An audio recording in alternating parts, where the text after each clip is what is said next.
잠깐 같이 기도하시겠습니다.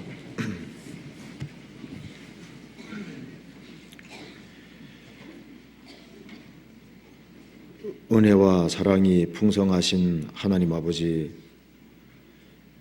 많은 사람 중에서 복음으로 저희를 불러주시고 하나님 자녀로 삼아주신 것을 진심으로 감사합니다. 오늘 이 시간 또 주님 말씀 앞에 같이 나와 있습니다. 이 가운데 주 성령께서 두루 역사해 주시고 주의 뜻이 무엇인지를 헤아려 알 수 있는 지혜를 주시고 또 주님의 말씀 가운데 걸어갈 수 있는 힘을 허락해 주옵소서. 오늘 이 말씀을 통해서 마음속에 있는 여러 가지 의문들을 제해 주시고 우리의 행보를 말씀 위에 굳게 세워 주옵소서. 특별히 해외에서 선교하는 많은 손길들이 있습니다. 주님께서 앞서 행해 주시고 주의 역사와 능력을 나타내 주옵소서. 특별히 일본에서 전도 중에 있는 이완 목사님, 주님께서 건강을 지켜주시고 또 주님께서 주의 역사와 능력을 나타내 주시기를 간절히 기도합니다. 그리고 오늘 이곳 참석한 모든 구원받은 식구들 일일이 함께해 주시고 주의 뜻이 무엇인지를 분별할 수 있는 지혜를 주시옵소서. 저희들은 너무나도 어리석고 연약합니다. 주님께서 도와주시지 아니하시면 이 세상에서 주님의 말씀 가운데 살아갈 수 없습니다. 주님께서 저희들에게 더욱 낮은 마음을 허락해 주시고 또 신앙생활의 중요성을 더욱 일깨워할 수 있도록 도와주옵소서. 오늘 모든 시종 함께해 주시고 도와주시기를 간절히 의지하오며 주 예수 그리스도 이름으로 기도하옵나이다. 아멘. 성경 교독하겠습니다. 시편 91편입니다.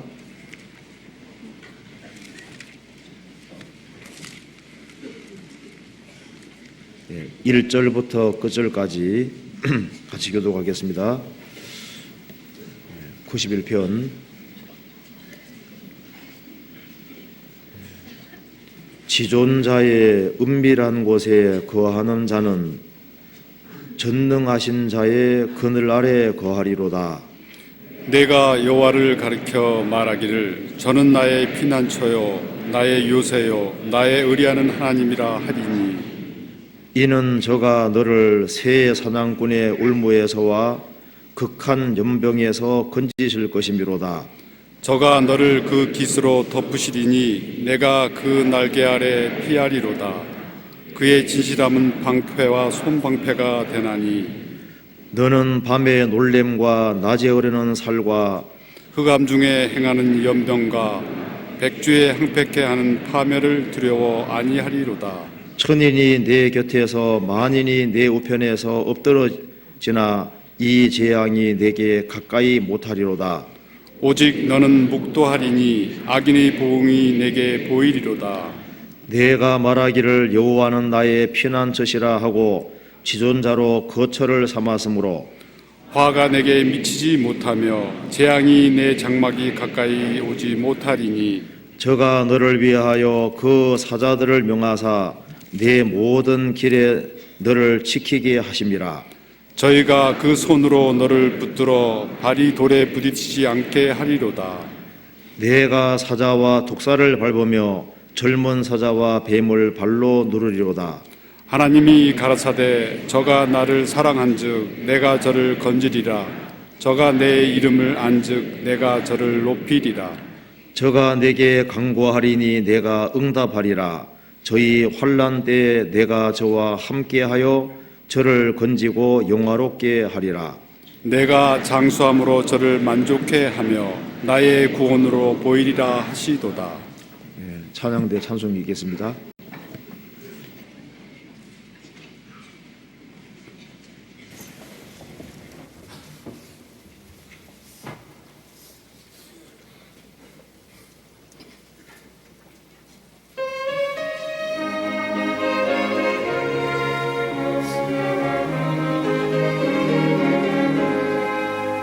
숨가막힌 모든 역사 힘을 다해 마치고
성경 이사야 57장 찾으시겠습니다. 구약 성경 이사야 57장 1037페이지입니다.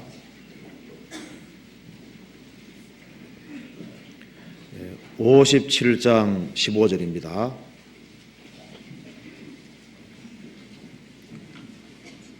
15절 지존 무상하며 영원히 거하며 거룩하다 이름하는 자가 이같이 말씀하시되 내가 높고 거룩한 곳에 거하며 또한 통회하고 마음이 겸손한 자와 함께 거하나니 이는 겸손한 자의 영을 소성케 하며 통회하는 자의 마음을 소성케 하려 함이라.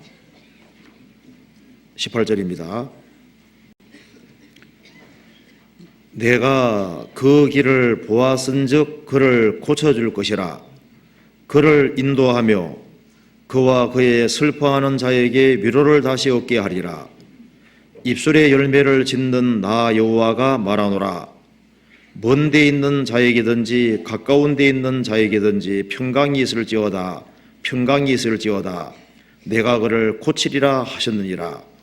오직 악인은 능히 안정치 못하며 그 물이 진흙과 더러운 것을 늘 쏟아내는 요동하는 바다와 같으니라. 내 하나님의 말씀에 악인에게는 평강이 없다 하셨느니라. 거기까지입니다. 이화 목사님께서 일본에 가시기 때문에 제가 대신 나왔습니다. 자, 오늘은 이사야 57장 중심으로 좀 말씀을 드려보겠습니다. 57장 15절은 같이 한번 읽어보겠습니다. 지존 무상하며 영원히 거하며 거룩하다 이름하는 자가 이같이 말씀하시되 내가 높고 거룩한 곳에 거하며 또한 통회하고 마음이 겸손한 자와 함께 거하나니 이는 겸손한 자의 영을 소성케 하며 통회하는 자의 마음을 소성케 하려 함이니라. 오늘은 15절을 중심으로 해서 여호와의 거하시는 두 곳이라고 하는 제목으로 말씀을 드려보겠습니다. 여기 시편, 여기 이사야 57편 15절에 보면은 57장 15절에 지극히 존귀하고 가장 높으시며 영원히 거하시는 그 절대자 하나님께서는 높고 거룩한 곳에 거하신다고 하셨습니다. 그래서 하나님은 하늘에 계시고 높은 데에 거하고 계십니다. 그런데 그 거룩하신 그 하나님께서 또 한 곳에 계십니다. 통회하고 마음이 겸손한 자와 함께 거한다고 이렇게 말씀하셨습니다. 하나님께서는 지극히 거룩하신 분이고 가장 높으신 분이기 때문에 가장 높은 거룩한 곳에 계시는 동시에 또 한 곳에 하나님이 계시는데 통회하는 사람, 겸손한 자와 함께 거한다고 말씀하셨습니다. 그래서 이 문제를 같이 한번 생각을 해보겠습니다. 이사야 57장을 읽어보면은 이스라엘이 아주 극도로 타락했을 때 하신 말씀입니다. 이 말씀은 우리 시대에도 아주 꼭 들어맞는 말씀이라고 할 수 있습니다. 먼저 이 말씀의 배경을 잠깐 봅시다. 이사야 57장 5절에 보시겠습니다. 5절에 타락이 극에 달할 때 하신 말씀입니다. 5절, 너희가 상수리 나무 사이 모든 푸른 나무 아래에서 음욕을 피우며 골짜기 가운데 바위 틈에서 자녀를 죽이는도다. 그러니까 상수리 나무 사이 모든 푸른 나무 아래에서 음욕을 피운다는 말씀은 성경에 돌과 나무로 음행했다는 말씀대로 거기에서 아주 적극적으로 우상 숭배한 것을 가르치고 있습니다. 그러니까 우상에 찌들 대로 찌들었을 때 하신 말씀입니다. 그리고 여기에 바위 틈에서 자녀를 죽이는도다, 이 몰렉 신에게 자녀를 바치는 그런 시대입니다. 자식을 귀신에게 바치는, 악령에게 바치는 그런 시대에 하신 말씀입니다. 그리고 9절에 보면은 9절에 내가 기름을 가지고 몰렉에게 나아가되 향품을 더욱 더하였으며 내가 또 사신을 원방에 보내고 음부까지 스스로 낮추었으며, 그러니까 우상 숭배하는데 아주 적극적이었습니다. 몰렉신은 영아들을 받은 신입니다. 그러니까 영아를 이 몰렉신에게 잡아바친 겁니다. 그리고 우상을 숭배하기 위해서 먼 곳에서도 우상을 많이 가져왔습니다. 내가 또 사신을 원방에 보내고 음부까지 스스로 낮추었으며, 우상 앞에 아주 지극히 마음을 낮추어서 저 음부까지, 지옥 밑까지 마음을 낮추는 거, 우상 앞에 아주 철저하게 순종하고 복종하고 낮추는 그런 모습입니다. 10절, 내가 길이 멀어서 피곤할지라도 헛되다 아니하면 내 심이 소성되었으므로 쇠약하여 가지 아니함이니라. 우상 숭배하는 데 아주 적극적이고 우상 숭배하는 데는 피곤하게 생각을 안 하는 그런 시대였습니다. 11절, 내가 누구를 두려워하며 누구로 하여 놀랍게 거짓을 말하며 나를 생각지 아니하며 이를 마음에 두지 아니하였느냐. 내가 나를 경외치 아니하면 내가 오랫동안 잠잠함을 인함이 아니냐.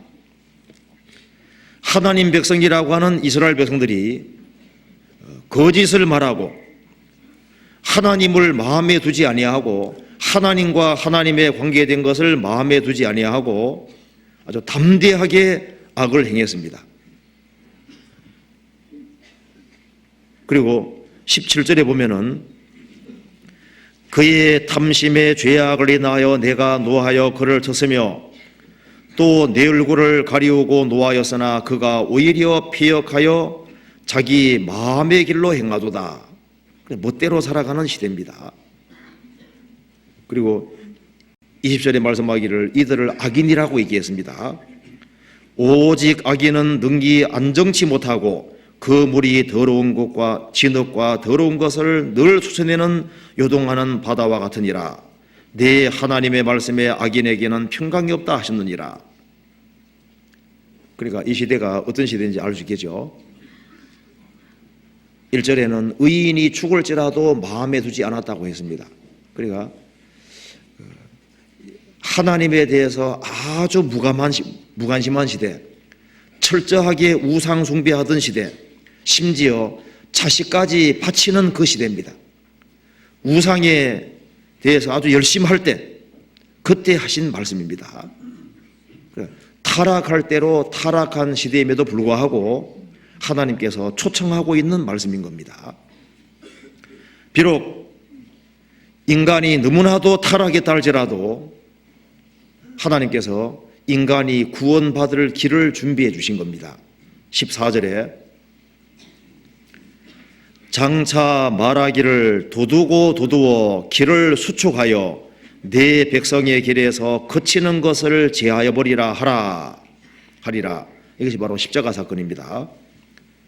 장차 말하기를, 장차는 바로 예수님이 오실 때를 가르치고 있습니다. 도두어 길을 수축하여 내 백성의 길에서 거치는 것을 제하여 버리라.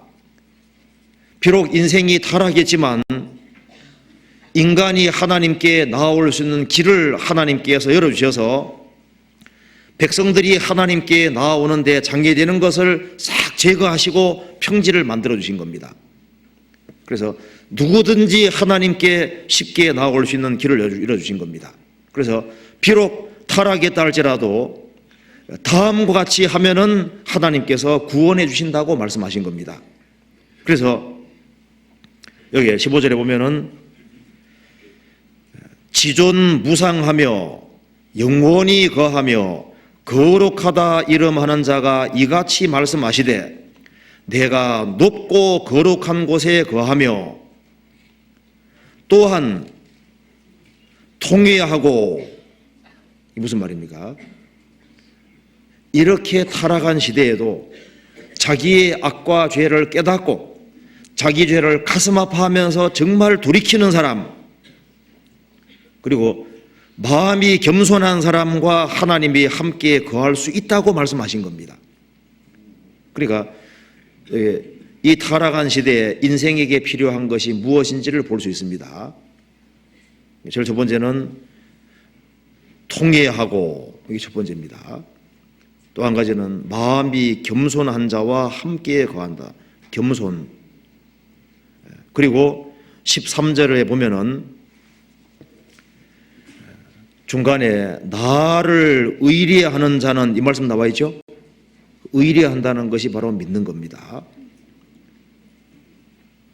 그리고 2절에 보면은 그는 평안에 들어갔나니 무릇 정도로 행하는 자는 자기들의 침상에서 편히 쉬느니라. 정도, 바른 길을 걸어가는 겁니다. 그러니까 이 이사야 57장에는 인생이 힘쓸 일이 있고 하나님께서 하시는 일이 있는 겁니다. 그래서 사람이 주목해야 되는 것은 통회, 그리고 겸손, 그리고 하나님을 의뢰하는 것, 그리고 정도로 행하는 것. 그래서 우리 오늘 이런 걸 한번 생각해 봅시다. 여기에 가장 타락한 시대입니다. 우리 시대도 이것에 못지 않습니다. 구약 시대 때는 온갖 우상들을 섬겼지만 우리 시대도 얼마나 우상이 많습니까? 우상을 깎아 세워야만 우상이 아니고 우상을 깎아 세우지 않는다 할지라도 사람들이 많은 우상들을 섬기고 있습니다. 마음속에 하나님보다 더 사랑하는 모든 것은 우상이라고 말씀했습니다. 그리고 이 당시에 몰렉신에게 자식을 잡아 바쳤는데 우리 시대에 과학이란 이름 아래, 수술이란 이름 아래 그 태속에 있는 애기들을 무자비하게 죽이잖아요. 그 영아를 죽이는 것이 그게 아주 끔찍한 일이었다면은 태속에 있는 애기를 그 살해하는 것이 아닙니까? 이 타락한 시대에 하나님께서 인간이 구원받을 수 있는 길이 있다고 말씀하신 겁니다.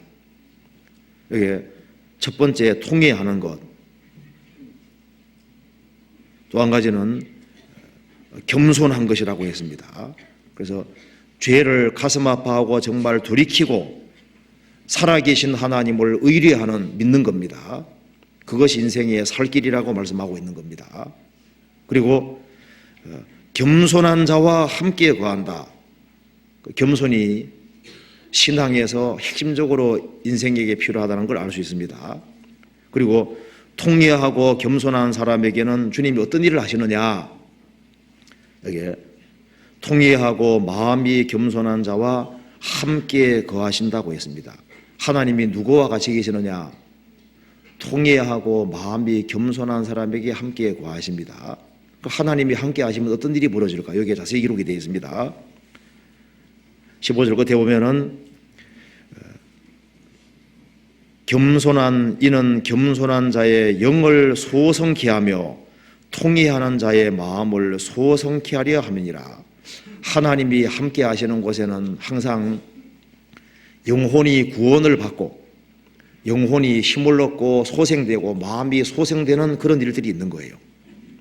그리고 18절에 하나님이 함께 하시면은 18절에 내가 그 길을 보았은즉 어떻게 한다고요? 그를 고쳐줄 것이라. 하나님이 함께 하시면은 틀림없이 그 사람이 고침을 받습니다. 그 사람이 고쳐지게 되는 거예요. 그리고 그를 인도하며 그 사람은 인생을 헤매지 않을 겁니다.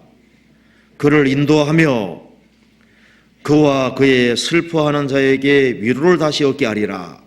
하나님이 함께하는 그 사람들에게는 마음속에 틀림없이 주님이 주시는 위로가 있는 거예요. 위로를 다시 얻게 하리라. 그리고 19절에 입술의 열매를 짓는 나 여호와가 말하노라. 그 사람은 입술이 바뀌어지게 될 겁니다. 입술의 열매를 만들어내는 여호와가 말하노라. 입술이 바뀌게 되어 있습니다. 그리고 먼 데 있는 자에게든지 가까운 데 있는 자에게든지, 즉 이방인이든 유대인이든 누구든지 평강이 있을지어다. 평강이 있을지어다.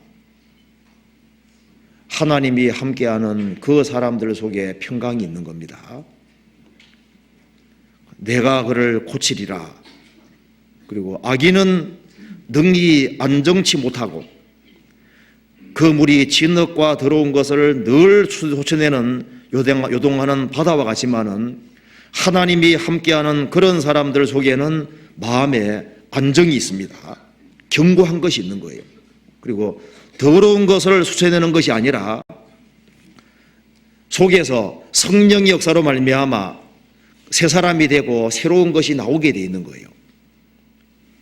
그뿐 아니라 장래에는 어떤 일이 벌어지느냐. 13절에 말한 대로 나를 의리하는 자는 땅을 차지하겠고 나의 거룩한 산을 기업으로 얻으리라. 하나님이 함께하는 그 사람은 장차 무엇을 얻느냐? 땅을 차지할 것이다. 크리스찬들은 궁극적으로 새 하늘과 새 땅을 차지하고 천국에서 상상할 수 없는 그런 기업을 얻게 되는 겁니다. 그리고 그 사람은 언제 죽음을 건너가더라도 2절에 말한 대로 그는 평안에 들어갈 것이다. 영원한 천국에서 평안히 쉬고 안식하는 그 세계로 들어가게 되는 겁니다. 이 본문에서 사람이 힘쓸 것이 무엇인지를 알 수 있습니다. 통회하며 마음이 겸손하고 그리고 여호와를 의리하고 정도를 걸어가는 겁니다. 이 문제를 같이 한번 생각을 해보겠습니다. 누가 하나님의 축복을 받을 수 있는지를 여기에 기록을 하고 있습니다. 아무리 타락하고 패역한 시대를 할지라도 주님의 축복을 받을 수 있는 겁니다. 이 타락한 시대에도 하나님이 함께하는 사람들이 있었습니다. 우리 시대만큼 타락한 시대는 없습니다. 우리 시대만큼 죄 많고 강팍한 시대도 없습니다. 그럼에도 불구하고 하나님이 함께하는 사람들이 있습니다. 비록 죄를 지었다 할지라도 여기 말한 대로 온갖 우상을 숭배하고 심지어 자녀를 몰래 신에 드렸다 할지라도 그럼에도 불구하고 하나님 사랑은 더 크기 때문에 구원받을 수 있는 길이 있는 겁니다. 15절에 지존무상하며 영원히 거하며 거룩하다 이름하는 자가 이같이 말씀하시되 하나님은 무한히 거룩하신 분입니다. 인간은 하나님께 접근할 수가 없습니다. 그런데 예수 그리스도로 말미암아 인간이 구원받을 수 있는 길을 열어두셨습니다. 그래서 죄를 지었다 할지라도 통회하는 사람, 자기의 악과 죄를 깨닫고 참으로 돌이키는 사람, 그 사람은 구원해 주기를 원하시는 겁니다. 그 뒤에 이사야 59장 보시겠습니다. 1절 여호와의 손이 짧아 구원치 못하심도 아니요 귀가 둔하여 듣지 못하심도 아니라 오직 너희 죄악이 너희와 너희 하나님 사이를 내었고 너희 죄가 그 얼굴을 가리워서 너희를 듣지 않으시게 함이니 이는 너희 손이 피해 너희 손가락이 죄악에 들어왔으며 너희 입술은 거짓을 말하며 너희 혀는 악독을 바람이니라. 하나님과 인간 사이에는 죄가 가로놓여 있습니다. 그렇지만 자기의 악과 죄를 깨닫고 참으로 중심에서 돌이키는 사람은 하나님께서 구원해 주시는 겁니다. 20절 같이 읽겠습니다. 20절 같이 읽겠습니다. 여호와께서 가라사대 구속자가 시온에 임하며 야곱 중에 죄가를 떠나는 자에게 임하리라. 여호와께서 가라사대 구속자가 시온에 임하신다. 예수 그리스도입니다. 예수님이 구원자로 오셨죠. 구속자가 시온에 임하며 야곱 중에 비록 죄를 지었다 할지라도 죄가를 떠나는 자, 참으로 자기 악과 죄를 깨닫고 뉘우치고 돌이키는 사람, 그 사람에게는 구원이 임하게 되는 겁니다. 그 뒤에 이사야 66장 보시겠습니다. 66장 2절입니다.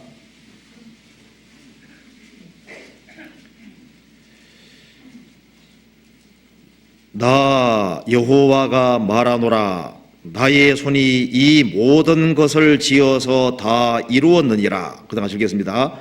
물은 마음이 가난하고 심령에 통해하며 나의 말을 인하여 떠는 자 그 사람은 내가 곤고하려니와. 하나님은 천지를 창조하신 하나님이십니다. 어떤 사람을 구원하시느냐, 이게 말한 대로 물은 마음이 가난하고 심령에 통해하는 사람, 이 말씀하고 똑같은 것이 마태복음 5장입니다. 심령이 가난한 자는 복이 있나니 천국이 저희 것이며 애통하는 자는 복이 있나니 저희가 위로를 받을 것이며. 여기 통해한다는 말이나 애통한다 똑같은 말입니다. 물은 마음이 가난하고, 대체로 마음이 가난한 사람이 겸손합니다. 물은 마음이 가난하고 심령에, 형식적으로 말고 심령에 중심으로 죄를 가슴 아파하고 돌이키는 사람. 그래서 심령이 가난한 자는 복이 있나니 천국이 저희 것이며 애통하는 자는 복이 있나니 저희가 위로를 받을 것이며. 비록 죄를 지었을지라도 죄를 애통하게 생각을 하고 정말 죄에서 뉘우치고 돌이키는 사람 있죠. 그 사람은 주님의 공로가 있기 때문에 주님께서 무조건 구원해 주시는 겁니다. 심령에 통해하며 나의 말을 인하여 떠는 자, 하나님 말씀을 두려워 떠는 자, 그 사람은 내가 곤고하려니와. 하나님이 돌보아 주시고 구원하신다는 겁니다. 우리 시대에 왜 사람들이 구원받지 못하냐면 회개치 않기 때문입니다. 비록 죄를 지었을지라도 자기의 악과 죄를 참으로 깨닫고 돌이키는 사람은 구원을 받을 수 있습니다. 시편 34편 보시겠습니다.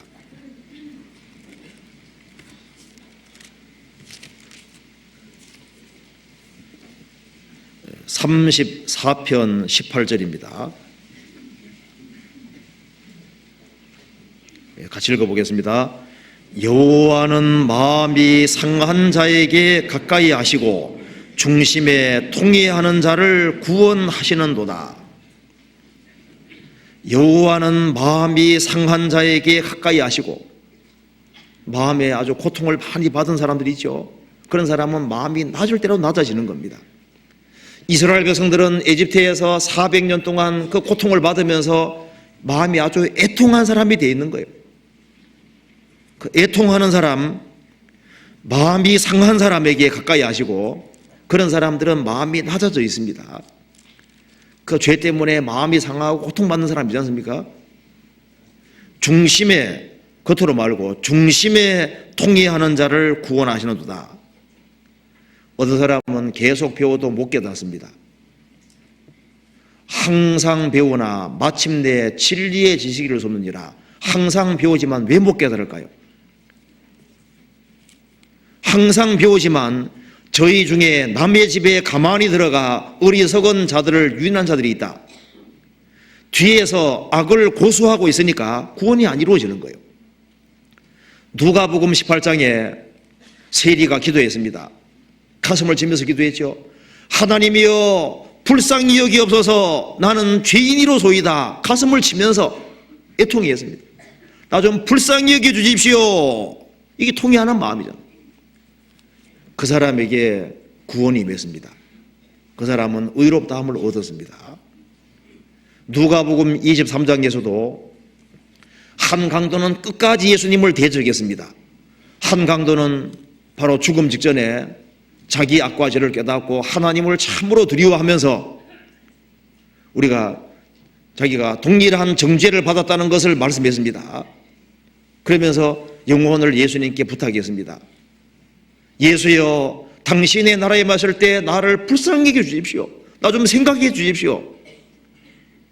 예수님께서 너가 오늘 나와 함께 낙원에 있으리라. 즉시 십자가 위에서 구원받았습니다. 시편 116편에 말씀한 대로 여호와께서는 어리석은 자를 보존하시나니 내가 낫게 될 때 나를 구원하셨도다. 통회하고 마음을 낮출 때 구원이 임했습니다. 하나님께서 통회하는 사람,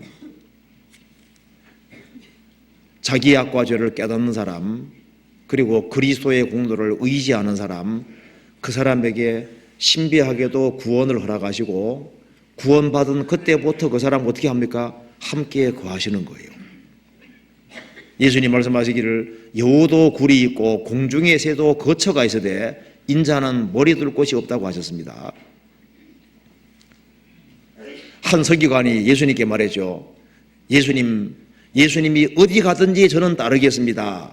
이 사람은 서기관입니다. 죄를 못 깨닫고 있습니다. 예수님께서 그 사람에게 말씀하시기를 여우도 굴이 있고 공중의 새도 거처가 있으되 인자는 머리 둘 곳이 없다. 예수님이 그 사람 속에 들어갈 자리가 없는 거예요. 스스로 의롭다고 하는 사람에게는 주님이 함께 할 수가 없는 겁니다.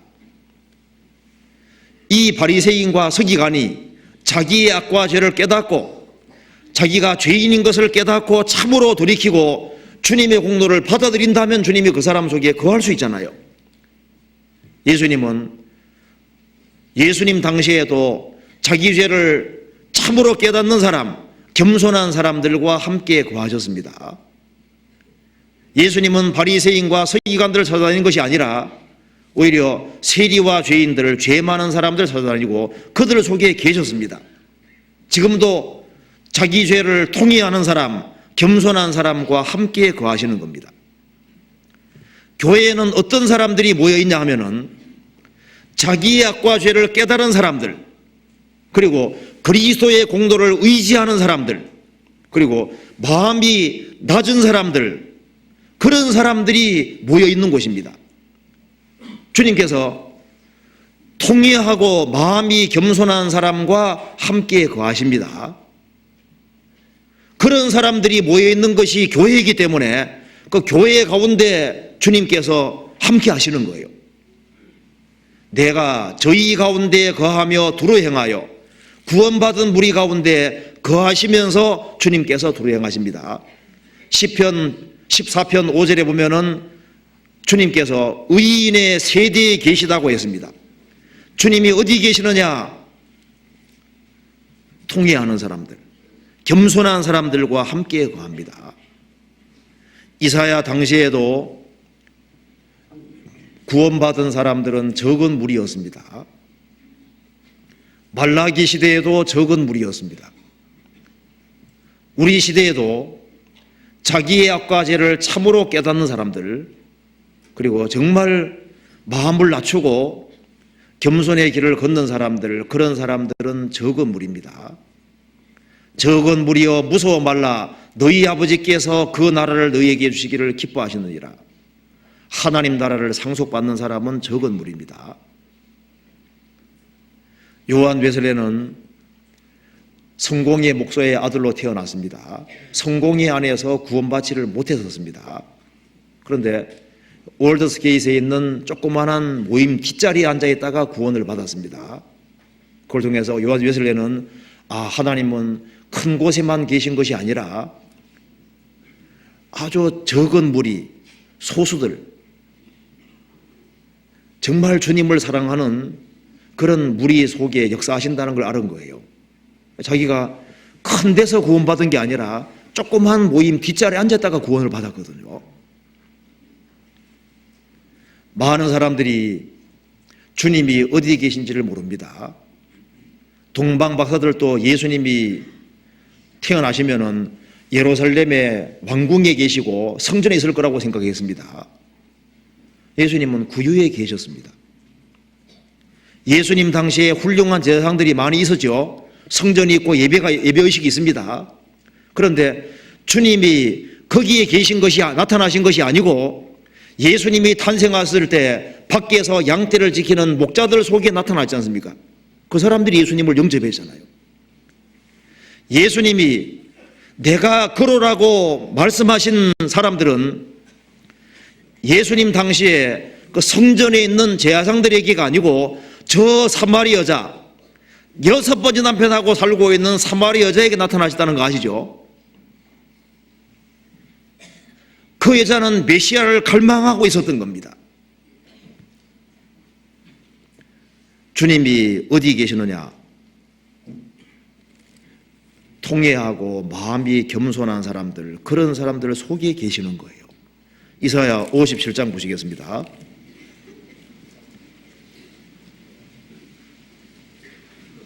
이사야 57장 15절. 자, 주님은 구원하실 뿐 아니라 소성케 하십니다. 15절에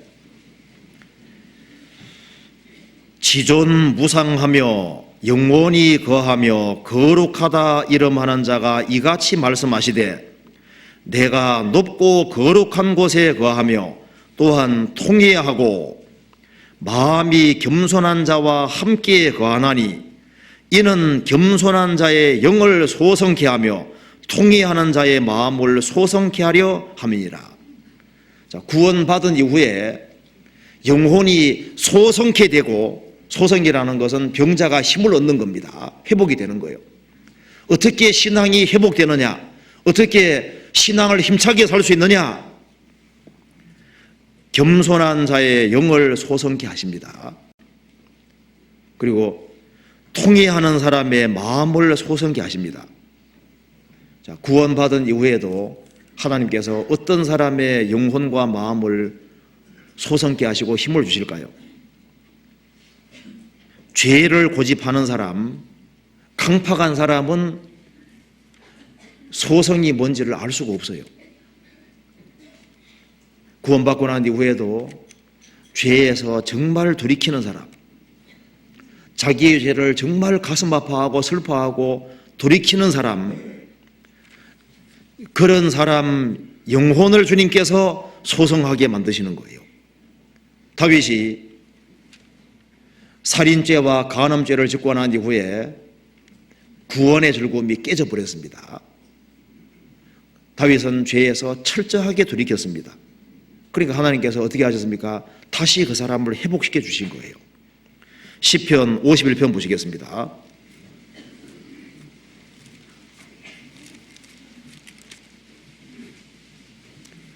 자, 51편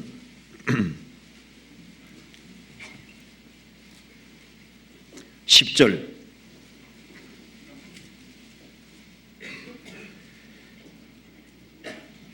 하나님이여 내 속에 정한 마음을 창조하시고 내 안에 정직한 영을 새롭게 하소서. 하나님이여 내 속에 깨끗한 마음을 창조하시고 내 안에 정직한 영을 새롭게 하소서. 어떤 사람을 주님께서 새롭게 해주시느냐 하면은 구원받고 난 이후에도 죄를 지었을지라도 죄를 자복하고 버리는 사람, 죄를 가슴 아파하고 정말 돌이키는 사람, 그 사람 영혼을 주님께서 새롭게 하시는 겁니다. 12절 주의 구원의 즐거움을 내게 회복시키시고 자원하는 심령을 주사 나를 붙들어서 그러하면 내가 범죄자에게 주의 도를 가르치리니 죄인들이 죽게 돌아오리이다. 주의 구원의 즐거움이 회복이 되기 위해서는 죄를 버려야 됩니다. 주의 구원의 즐거움을 내게 회복시키시고 자원하는 심령을 주사 나를 붙들어서 자원하는 심령이 있어야만 그래야만 기쁘고 즐거운 마음으로 전도할 수 있고 그래야만 죄인들이 죽게 들어온 역사가 있는 겁니다. 17절, 18절, 17절을 같이 읽어봅시다. 16절, 17절 같이 읽읍시다. 주는 제사를 즐겨 아니하시나니 그렇지 않으면 내가 드렸을 것이라. 주는 번제를 기뻐 아니하시나이다. 하나님의 구하시는 제사는 상한 심령이라. 하나님이여 상하고 통회하는 마음을 주께서 멸시치 아니하시리이다. 비록 다윗이 죄를 지었지만은 자기 죄를 정말 가슴 아파하고 다윗은 철저하게 죄에서 돌이켰습니다. 하나님의 구하시는 제사는 상한 심령이라. 하나님이여 상하고 통회하는 마음을 주께서 멸시치 아니하시리이다. 비록 큰 죄를 지었다 할지라도 다윗처럼 정말 돌이키는 사람은 하나님께서 그 사람을 멸시치 아니하시고 그 사람을 회복시켜 주시고 그 사람을 새롭게 만들어 주시고 구원의 즐거움을 회복시켜 주시는 거예요. 시편 5편에 말한 대로 하나님은 죄악을 기뻐하는 신이 아닙니다. 하나님은 거룩하신 분입니다. 그 죄를 기뻐하는 분이 아니기 때문에 죄를 고집하면은 그 통회하는 마음을 갖지 않고 죄에서 뉘우치지 않고 돌이키지 아니하면은 그 사람 마음은 항상 어둠입니다. 그 사람은 영혼이 새롭게 되지를 못하는 거예요. 영혼이 새롭게 되기 위해서는 죄를 가슴 아파하고 돌이켜야 되는 겁니다. 또한 하나님께서는 겸손하신 분입니다. 하나님은 거룩하신 분이기 때문에 죄를 미워하시고 또 하나님은 겸손하신 분이기 때문에 우리 쪽에서는 하나님은 거룩하시니까 우리가 죄를 깨달을 때 정말 그 죄를 미워하고 돌이키고 싫어하는 마음을 갖는 것이 당연한 겁니다. 또한 하나님은 겸손하신 분이기 때문에 우리는 마음을 낮춰야 되는 겁니다. 하나님은 겸손한 사람과 함께 하시기 때문에 구원받고 난 이후에도 마음을 낮춰야 됩니다. 그렇지 아니하면은 주님이 함께 할 수가 없는 거예요. 인생이 하나님 앞에 얼만큼 마음을 낮춰야 될까요? 우리는 인생입니다. 살아계신 하나님 앞에서 하나님의 도움이 없이는 단 한순간도 살 수 없는 인생입니다. 어떤 글에 보니까 이런 말이 나옵니다. 우리 아버지는 아담이었고 우리 할아버지는 흙이었고 우리 증조 할아버지는 무였다. 그렇죠. 우리는 없었다가 생겼지 않습니까? 하나님은 원래 계시는 분이고 아담은 흙덩어리인데 하나님의 생명 집어넣었잖아요. 그렇죠. 우리는 하나님 없으면 아무것도 아닙니다. 우리는 살아계신 하나님 앞에서 정말 벌레만도 못한 너무나도 작은 존재입니다. 그래서 어떤 사람은 사람 앞에서는 겸손한데 하나님 앞에서는 겸손하지 않은 사람이 있습니다. 하나님 앞에서는 강팍한 사람이 있어요. 집회하다 보면 느끼잖아요. 사람 앞에서는 그렇게 아주 상냥한데 하나님과 하나님 말씀 앞에서는 아주 강팍합니다. 구원이 안 이루어져요. 어떤 사람은 막 굉장히 우악스럽게 생겼는데 하나님 말씀 앞에는 그렇지 않아요. 구원 받잖아요. 하나님 앞에 마음 낮춰야 됩니다. 그러니까 성경에서 말씀하기를 통회하고 마음이 겸손한 사람과 함께 거하는 거예요. 그러면 어떤 사람이 겸손한 마음을 유지할 수 있을까요? 좀 중요한 문제가 되잖아요. 신앙생활이 마음이 새롭게 되고 영혼이 새롭게 되고 힘을 얻기 위해서 출발점이 성경에서 말씀하기를 겸손한 사람, 그 사람과 함께 한다고 하시죠. 마음 낮추는 것이 없이는 영혼이 회복이 되는 것도 없습니다. 왜 영혼이 회복이 안 될까요? 성경에서는 겸손한 자의 영을, 겸손한 자의 마음을 소성케 한다고 하셨습니다. 우리가 이제 신앙생활을 하면 할수록 마음 낮추는 것이 중요하다, 그걸 더욱 느끼게 됩니다. 어떤 사람이 아우구스티노스에게 물었습니다. 신앙의 비결이 무엇입니까? 겸손입니다. 두 번째는요? 두 번째도 겸손입니다. 세 번째는요? 세 번째도 겸손입니다. 어떤 사람이 겸손 유지할 수 있을까요? 성경 신명기 찾아봅시다. 신명기 17장.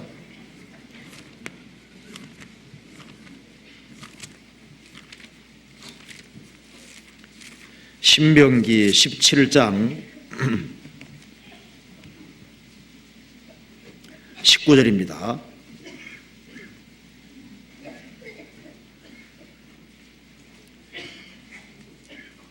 평생에 자기 옆에 두고 읽어서 그 하나님 여호와 경외하기를 배우며 이 율법의 모든 말과 이 규례를 지켜 행할 것이라. 그리하면 그의 마음이 그 형제 위에 교만치 아니하고 이 명령에 쓰나 좌로노로나 치우치지 아니하리니. 자, 이 말씀 보면은 평생에 자기 옆에 두고 읽어서 그 하나님 여호와 경외하기를 배우며 이 율법의 모든 말씀과 이 규례를 지켜 행할 것이라. 그리하면 그의 마음이 그 형제 위에 교만치 아니하고. 평생에 자기 옆에 두고 읽고 이 성경 배우는 속에서 하나님 경외하기를 배우고 이 말씀대로 살기를 갈망하는 사람들, 그런 사람은 마음을 낮추도록 되어 있습니다. 성경을 가까이 하면 성경은 사람이 교만하는 것을 막는 역할을 하는 거예요.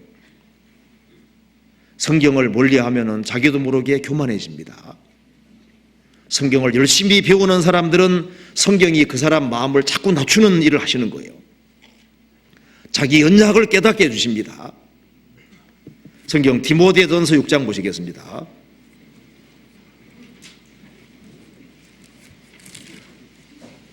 (6장 3절입니다)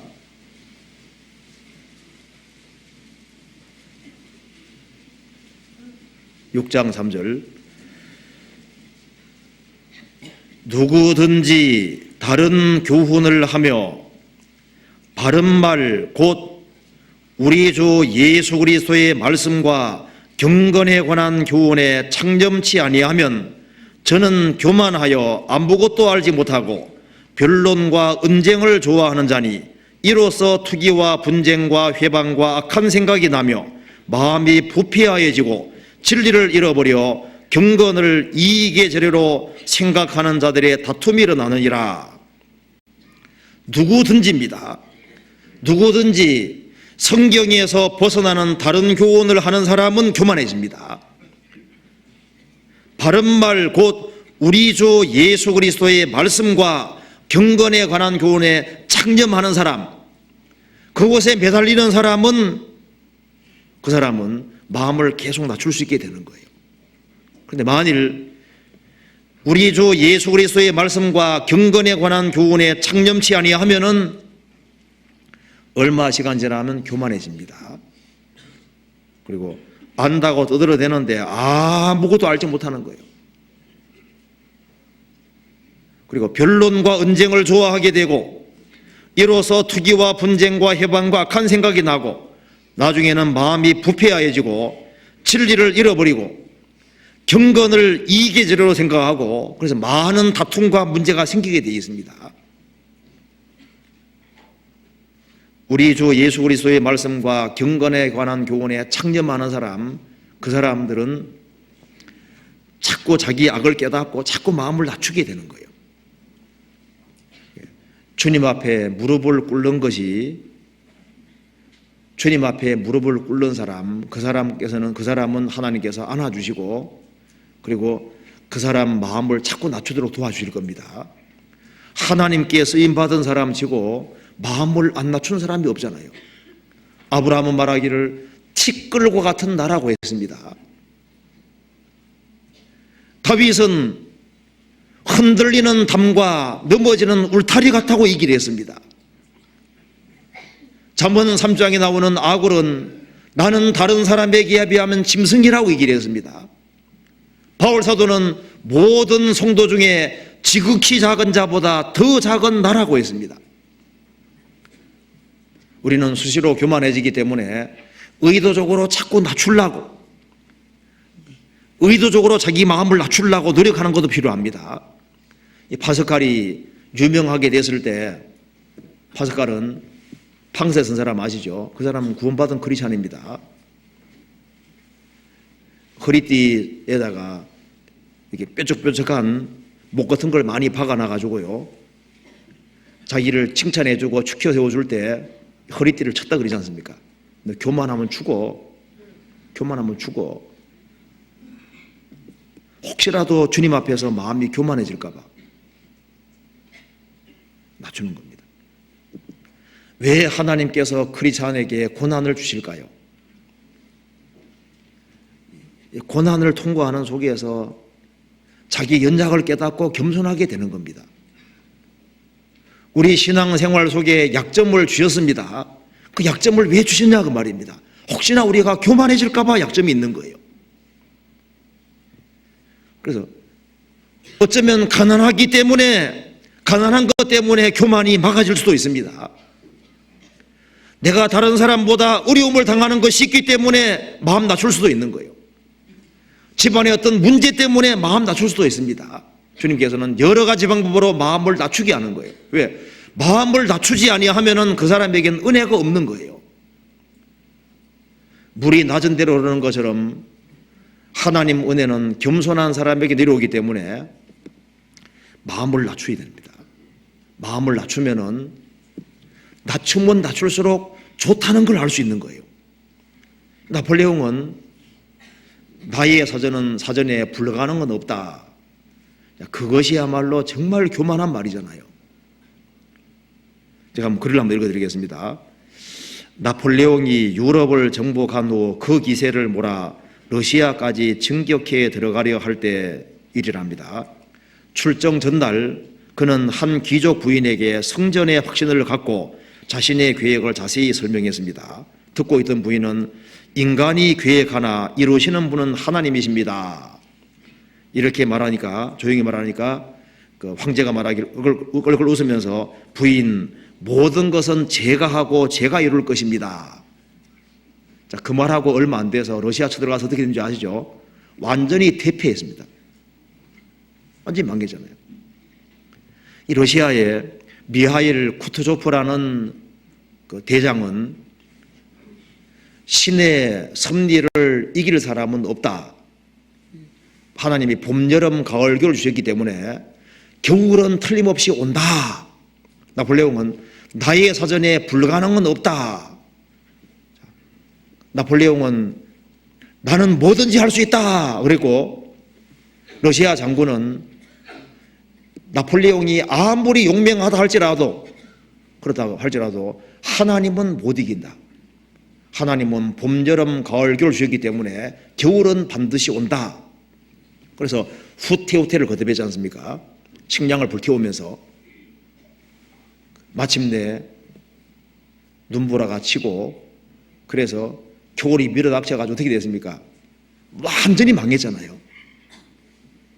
한쪽에는 자기 힘을 믿고 한쪽에는 하나님의 섭리를 믿는 겁니다. 겨울은 반드시 온다. 인간은 하나님 못 이깁니다. 교만해서 망한 거예요. 구원받을 때도 우리가 마음을 낮추어서 구원받았습니다. 구원받고 난 이후에도 마음을 낮추는 사람, 그 사람 마음을 주님께서 소성케 하시는 거예요. 겸손한 마음이 있는 사람, 낮은 마음이 있는 사람, 그 사람 영혼을 소성케 하시는 겁니다. 성경 시편 19편에 보시겠습니다.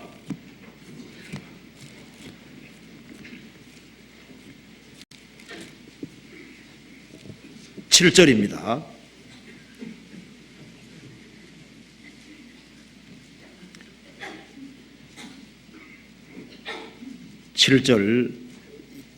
여호와의 율법은 완전하여 영혼을 소성케 하고 여호와의 증거는 확실하여 우둔한 자로 지혜롭게 하며 여호와의 교훈은 정직하여 마음을 기쁘게 하고 여호와의 계명은 순결하여 눈을 밝게 하도다. 여호와를 경외하는 도는 정결하여 영혼까지 이루고 여호와의 규례는 확실하여 다 의로우니 금곤 많은 정금보다 더 사모할 것이며 꿀과 송이꿀보다 더 달도다. 하나님의 말씀은 완전합니다. 어떤 영혼이든지 소성케 하고 힘을 줄 수가 있습니다. 그런데 왜 내가 힘을 받지 못하냐 그 말입니다. 이유는 마음이 높은 거예요. 죄를 뉘우치지 아니하고 그리고 마음을 낮추지 않기 때문에 영혼이 소성케 안 되는 겁니다. 여호와 율법은 완전하여 영혼을 소성케 하고 힘을 주십니다. 여호와의 증거는 확실하여 우둔한 자로 지혜롭게 합니다. 성경은 정답입니다. 여호와의 교훈은 정직하여 마음을 기쁘게 하고 여호와의 계명은 순결하여 눈을 밝게 하도다.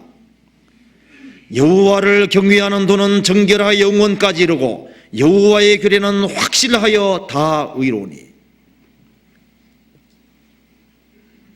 마음을 낮추는 사람은 하나님께서 영혼을 소성케 하고 힘을 주신다는 것을 분명히 깨달아 알 수 있습니다. 시편 119편 보시겠습니다. 25절을 같이 읽겠습니다. 119편 25절 같이 읽겠습니다. 내 영혼이 진토에 붙어 싸우니 주의 말씀대로 나를 소성케 하소서. 이 시편 기자가 너무 속상해서 하는 얘기입니다. 내 영혼이 진토에, 진토가 먼지입니다. 영혼은 하나님께 달라붙어 있어야 되고 하나님 말씀에 달라붙어 있어야 되는데 내 영혼이 하찮은 먼지에 붙어 싸우니 이 세상에 아주 하찮은 것 때문에 그것 때문에 마음이 왔다 갔다 하고 영혼이 먼지에 달라붙어 싸우니 하나님 주의 말씀대로 나를 소성케 하시고 내 영혼에게 힘을 주셔서 하나님께 딱 달라붙을 수 있도록 도와주십시오. 이 세상에 하여튼 물건들이 너무 많이 남아 있습니다. 하나님께 마음이 딱 달라붙어야 되는데 마귀가 이 크리스찬으로 하여금 사람 마음을 하나님께 향하지 못하도록 빌 것이 너무나도 많잖아요. 이 시편 기자가 속상해서 하는 얘기입니다. 여호와여 내 영혼이 뭔지 아주 하찮은 것에 붙어 싸우니 하나님 내 마음을 소성케 만들어 주셔서 주님을 더 갈망할 수 있도록 주님 말씀을 더 사모하고 주님께 달라붙을 수 있도록 도와주십시오 하는 기도입니다. 신앙의 회복은 겸손 속에서 회복이 됩니다. 하나님은 교만한 자는 물리치시고 겸손한 자에게 은혜를 주시느니라. 겸손한 사람에게 은혜를 주시고 그리고 이 겸손한 사람은 주님이 마음속에 역사한다는 걸 자기가 알 수 있습니다. 호세아 14장에서도 이스라엘 민족이 악과 죄를 떠나고 마음을 낮추었을 때 내가 이스라엘에게 이슬 같을 것이다. 이슬은 몰래 조용히 내리죠. 조용히 내려서 몰래 역사를 하는 겁니다. 어떤 사람 말하기를 하나님이 역사하시는 건 마치 광부가 땅 속에서 일하는 것 같다. 사람 눈에 안 보이는데 밑에 작업이 되지 않습니까? 그처럼 마음을 통해하는 사람, 마음을 낮추는 사람, 그 마음 속에 하나님께서 작업을 하시는 거예요. 몰래 몰래. 마음을 낮추는 사람, 그 사람 속에 하나님이 작업을 하시고 그래서 그 사람을 바꾸시는 겁니다. 자, 이사야 57장 봅시다.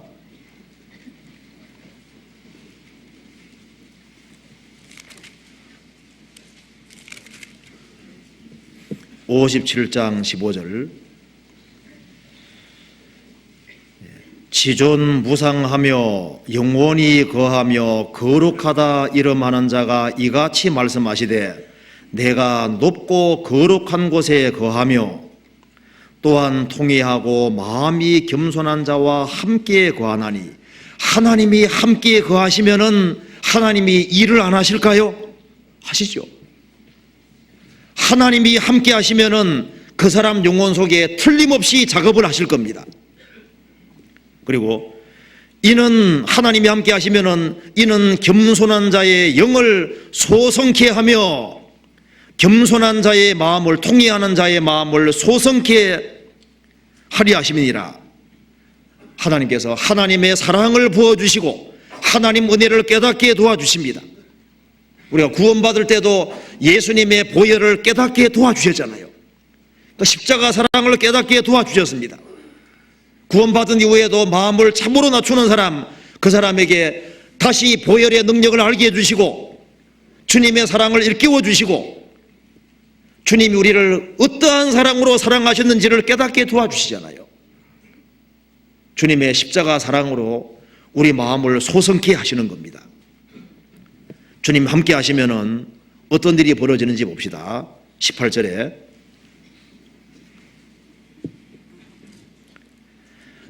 내가 그 길을 보았은즉 그를 고쳐줄 것이라. 사람은 자기 스스로 바른 길을 갈 능력이 없습니다. 우리는 자꾸 곁길로 가려고 합니다.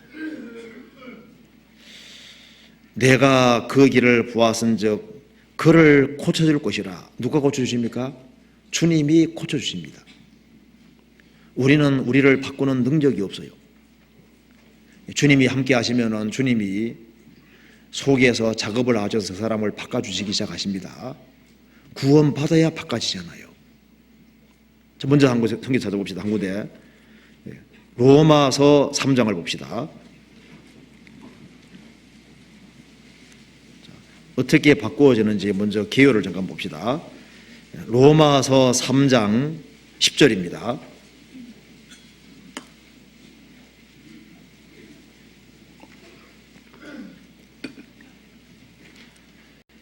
기록한 바 의인은 없나니 하나도 없으며 깨닫는 자도 없고 하나님을 찾는 자도 없고 다 치우쳐 한 가지로 무익하게 되고 선을 행하는 자는 없나니 하나도 없도다. 저희 목구멍은 열린 무덤이요 그 혀로는 속임을 베풀며 그 입술에는 독사의 독이 있고 그 입에는 저주와 악독이 가득하고 그 발은 피 흘리는 데 빠른지라. 파멸과 고생이 그 길에 있어 평강의 길을 알지 못하였고 저희 눈앞에 하나님을 두려워함이 없느니라 함과 같으니라. 이것이 구원받기 전에 우리의 모습입니다.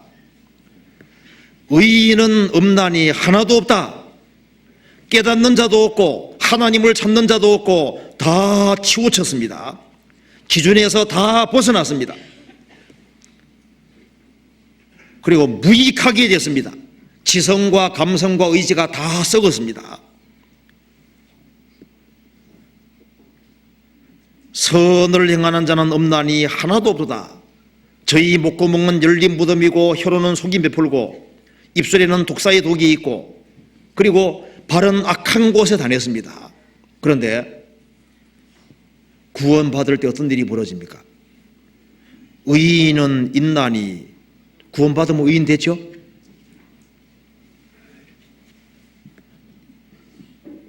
구원받으면은 24절에 말한 대로 값없이 의롭다 하심을 얻은 자 되었느니라. 의인이 되면은 그 사람 속에 성령이 역사를 하시지 않습니까? 구원받으면은 의인이 되고 11절에 의인이 되면은 깨닫는 자도 없고, 자, 신비하게도 이제 신령한 것이 깨달아지기 시작합니다. 그렇죠? 구원받기 전에는요, 성경이 재미가 없어요. 구원받고 나면은 찬송가가 이해되는 게 신기하죠. 성경이 이해되기 시작하는 게 신기하죠. 구원받아야지 깨달음이 생깁니다. 깨닫는 자도 없고 구원받으면 깨달음이 시작됩니다. 그리고 하나님을 찾는 자도 없고 구원받은 사람은 하나님을 갈망하고 하나님을 찾고 자동으로 하나님을 찾아가게 돼 있는 거예요. 자석이 남북극 가르치듯이 신비하게도 마음이 항상 하나님께로 가게 돼 있습니다. 하나님을 찾게 되는 거예요. 그리고 다 치우쳤는데 치우치지 않게 됩니다. 하나님의 기준 안에 살라고 하게 돼 있는 거예요. 그리고 무익하게 되는 것이 아니라 하나님께서 우리의 마음과 생각을 바꿔주시게 가시기 때문에 우리의 지성과 우리의 마음 모든 걸 주님 바꿔가셔서 무익하기가 아니라 유익하게 바꿔가시는 거예요. 그리고 선을 행하게 됩니다. 그리고 주님께서 우리의 입도 바꾸시고 우리의 발도 바꿔가시는 거예요. 이제는 죄 짓는 데 빨랐던 발이 이제는 진리 가운데 행하는 발로 바꿔가시잖아요. 자, 주님께서 바꿔주십니다.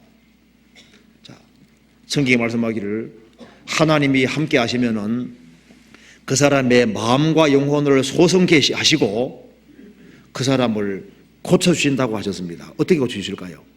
제일 먼저 생각을 고쳐주십니다. 생각. 자, 구원받기 전에 우리가 잘못된 사고방식이 너무 많았습니다. 그죠? 구원받고 나면은 가치관이 확 바뀌어버리는 거예요. 내가 고쳐준다 그랬죠? 사고방식이 바꿔집니다. 구원받지 아니한 모든 사람은 이기주의입니다. 자기중심적인 건데요. 구원받으면은 자기가 빠져나가잖아요. 구원받은 사람은 주와 판자는 한정이 되고 하나님 중심이 되게 되어 있습니다. 그래서 구원받고 나면은 하나님은 첫 번째, 이웃은 두 번째, 자기는 세 번째로 내가 중심이었는데 이제 하나님 중심으로 다 기본적으로 바뀌게 되어 있는 거예요. 그래서 구원받은 사람은 하나님 영광을 위해 살아야 된다는 것이 자연스러운 것이 되는 겁니다. 먹든지 마시든지 무엇을 하든지 다 하나님의 영광을 위해 하는 것이 당연하다는 것을 알게 되는 거예요. 그리고 구원을 받고 나면은 주님께서 우리 생각을 바꿔주시기, 고쳐주시기 때문에 성경의 중요성을 깨닫게 되는 겁니다. 그리고 성경 배우는 것이 얼마나 소중한 시간인지를 알게 도와주십니다. 그죠? 그리고 내가 지금까지 속아왔구나. 금세가 전부가 아닌데 영원을 위해 살아야 되는데 지금까지 내가 폭소가 살아왔구나. 그걸 깨닫게 되잖아요. 그리고 이제 시간을 아끼게 됩니다. 물질을 아끼게 되고 이제 무엇을 위해서 시간과 물질을 들여야 될지를 알게 되는 거예요. 내가 그 길을 보았은즉 고쳐주실 것이라. 뭘 고쳐주십니까? 생각을 고쳐주시는 거예요. 사고방식을 바꿔주십니다. 이제 무엇이 가치가 있는 것인지를 보게 해주십니다. 그렇죠? 어디에다가 물질을 투자해야 될지, 어디에 시간을 투자해야 될지를 보게 만들어 주시잖아요. 그리고 욕심이 그렇게 많은 사람도 구원받고 주님이 함께 하시면요, 주님 안에 모든 것이 다 있기 때문에 지족하는 마음을 갖게 되는 거예요. 인생은 나그네 인생이라는 걸 압니다. 그리고 먹을 것이 있고 입을 것이 있으면 족한 줄로 알게 되고, 그리고 영원을 위해 살아야 된다는 것을 알게 되는 겁니다. 사고방식이 바뀌게 되는 거예요. 그리고 교회의 가치를 알게 됩니다. 시간을 아깝게 생각한 사람도 이제 구원받고 나면은 성경을 배우고 말씀을 배우고 신앙생활 잘하는데 시간을 투자하게 되어 있습니다. 사람은 자기가 중요하다고 생각하는 곳에 물질과 시간을 들이게 되어 있는 거예요. 부모는 자녀를 사랑하니까 자녀를 위해서 온갖 물질을 쓰는 걸 악하게 생각 안 하죠. 자녀가 소중하니까. 건강에 대해서 크게 관심 있는 사람은 건강을 위해서라면 물질을 얼마든지 투자합니다. 자기가 소중하다고 생각하는 그곳에 물질이 가게 돼 있는 거예요. 구원받고 나면은 하나님이 소중하신 분이 됩니다. 예수님이 소중하신 분이 되잖아요. 그리고 복음이 얼마나 큰지를 알기 때문에, 영혼이 얼마나 가치 있는지를 알기 때문에 영혼을 위해서 물질을 쓰고 복음 전해지는 곳에 물질을 쓰는 것을 당연하게 생각하게 되는 거예요. 사람은 자기가 중요하다고 생각하는 곳에 시간을 투자합니다. 그리고 신앙생활을 잘하기 위해서 시간을 어디 투자하느냐, 그것이 결과를 만들어냅니다. 그렇잖아요?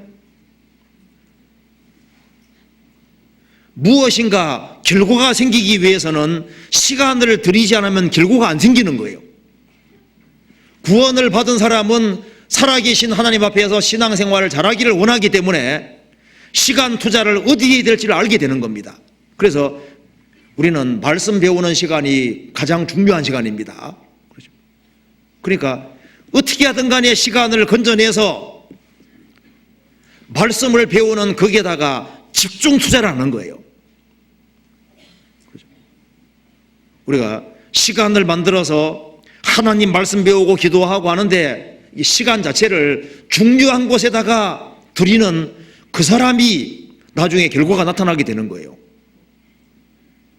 매일매일 성경 한 장씩을 철저히 익히는데 시간 투자하면요, 그럼 1년이면 365장을 혼이 알게 됩니다.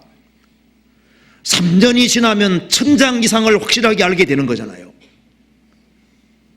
신앙생활은 잘하기를 원하면서 왜 시간 투자하지 않냐 그 말입니다.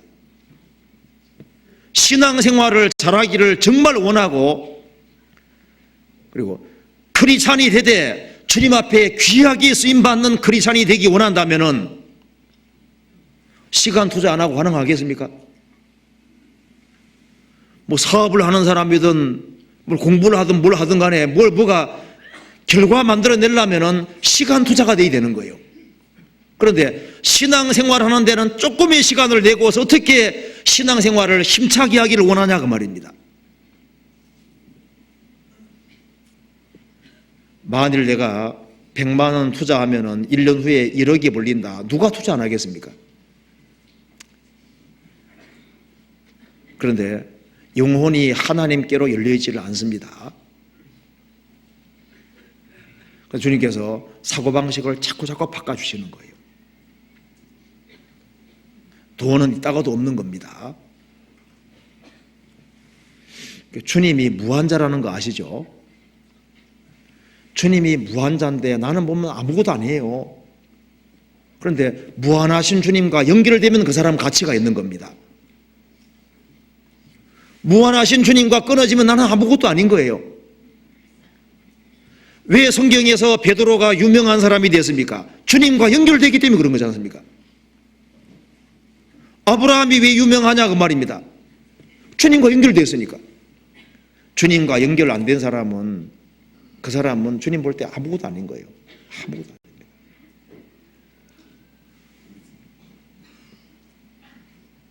자, 주님께서는 고쳐주십니다.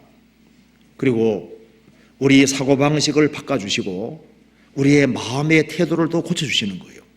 구원받고 나면은 마음 태도가 바꿔지죠.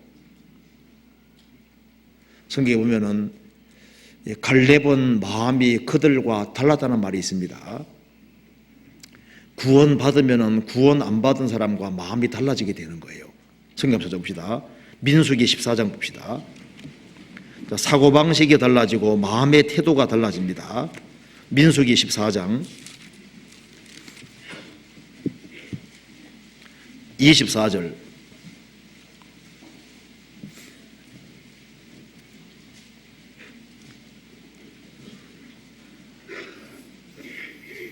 14장 24절 오직 내 종 갈렙은 그 마음이 그들과 달라서 나를 온전히 쫓았은즉 그에 같은 땅으로 내가 그를 인도하여 드리리니 그 자손이 그 땅을 차지하리라. 오직 내 종 갈렙은 그 마음이 그들과 달랐다. 다른 마음을 가진 사람은 행동을 다르게 하게 돼 있고 처신을 다르게 하게 돼 있는 거예요. 구원을 받은 사람은 마음이 구원 안 받은 사람과 다릅니다. 구원받기 전에 아주 삐딱한 마음 가지고 이렇게 아주 부정적인 마음 가진 사람도 구원 딱 받으면 어떻게 됩니까? 마음 태도가 확 바뀌어지게 되는 거예요. 긍정적인 마음으로 딱 바뀝니다. 그래서 구원 받아야지 이 말이 이해되는 거예요. 항상 기뻐하라. 쉬지 말고 기도하라. 범사에 감사하라. 이것이 누구에게 가능하느냐? 구원을 받은 사람에게 가능한 겁니다. 구원받은 사람은 마음 태도가 바뀌기 때문에 자기 주어진 조건에 대해서 정말 기뻐하고 감사하는 마음이 생기잖아요. 그리고 구원받은 사람 마음이 항상 하나님께로 향하게 되어 있습니다. 그래서 쉬지 말고 기도하라. 그 주님하고 연결되어 있지 않습니까? 그리고 범사에 감사하라. 이 태도가 바뀌는 거예요. 그래서 가정생활에 항상 불평불만 가진 사람도 구원받으면 마음 태도가 바뀌어졌죠. 주님 마음 태도를 바꿔주시니까 그렇게 믿던 남편이 구원받고 나면 이뻐요. 멋있어요. 그렇죠. 그렇게 불평불만이었는데 구원받고 나면은 마음 태도가 바꿔집니다. 겸손의 영이 들어오셨기 때문에 마음을 확 낮추는 거예요. 그래서 자기 주어진 조건에 대해서 조건을 감사한 마음으로 받게 됩니다. 그래서 구원받고 나면은 내가 한국에 태어난 것도 감사한 겁니다. 이 시대에 태어났고 가난한 가정에 태어난 것도 너무 감사한 거예요. 못생기게 태어난 것도 감사합니다. 약점거리가 있는 것도 감사한 거예요. 내게 이런 남편 주시고 이런 아내 주시고 이런 자식 주시고 이상하게 감사한 마음으로 바뀌잖아요. 태도가 바뀌어지게 되는 거예요. 마음의 태도를 바꾸십니다. 그리고 이기적인 사람도 이타적인 마음으로 바꿔주지 않습니까? 그래서 구원 안 받은 사람을 불쌍히 여기는 사람으로 바꿔주시는 거예요.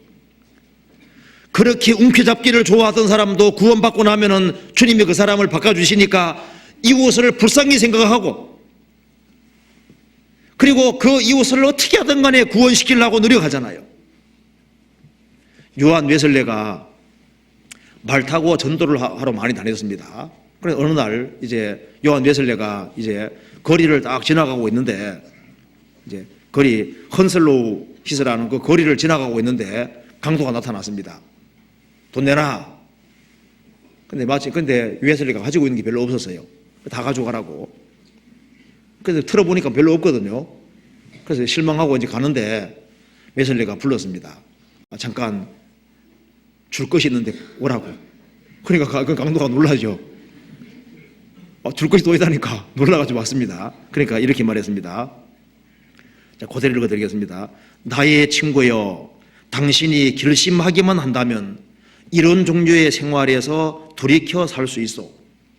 하나님의 아들 예수 그리스도의 보혈은 모든 죄로부터 우리를 깨끗하게 한다오. 그 얘기 듣고 이 사람이 갔습니다. 세월이 지나서 요한 웨슬레가 깜짝 놀랐습니다. 그 강도가 아주 부유한 상인이 되어 있고 하나님 자녀가 되어 있는 거예요. 웨슬레 그 전도 듣고 사람이 완전히 바뀐 거예요. 말씀 듣고 구원을 받아가지고 사람이 완전히 바뀌어 있습니다. 구원을 받고 나면은 내가 좀 손해보더라도 그 영혼이 구원받기를 원하게 되잖아요. 그래서 주님께서 말씀하신 대로 내가 고치리라 내면을 바꿔주심으로 시간 지나가면은 그 사람이 바꿔지게 되는 거예요. 성경에서 봅시다. 이사야 32장. 그래서 무슨 일을 하냐 하면 이런 일을 하게 되지 않습니까? 이사야 32장